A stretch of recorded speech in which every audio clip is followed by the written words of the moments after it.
Welcome to this module where we're going to talk about retention policies and holds.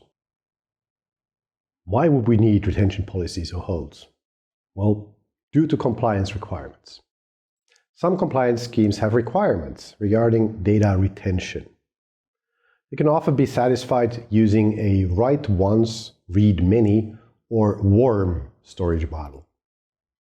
In GCS, we can achieve this using retention policies and object holds.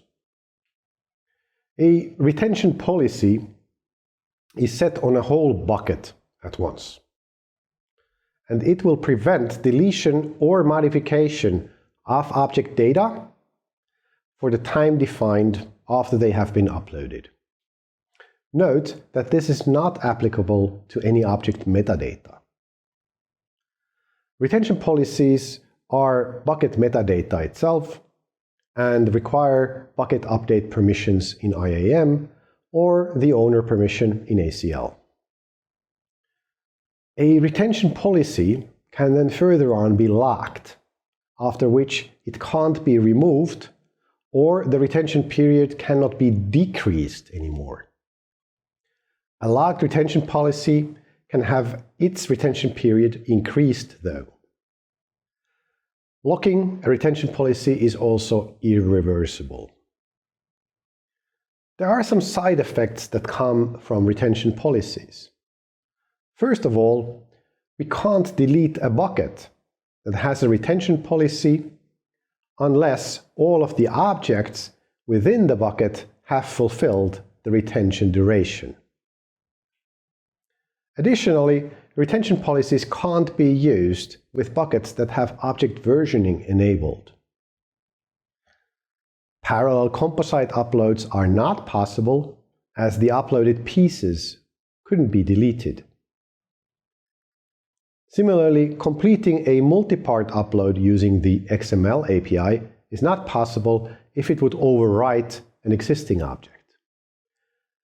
The only way to remove a locked retention policy is to delete the actual bucket, which of course then required that all of the objects have fulfilled their retention period.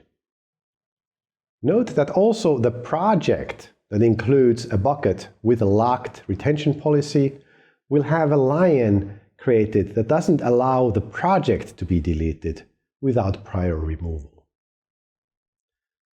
An object hold can prevent deletion or replacement of object data, but not metadata. There are two types of holds. The first one is an event-based hold, where the object retention time starts to run once the hold has been removed, or a temporary hold which doesn't affect the retention time.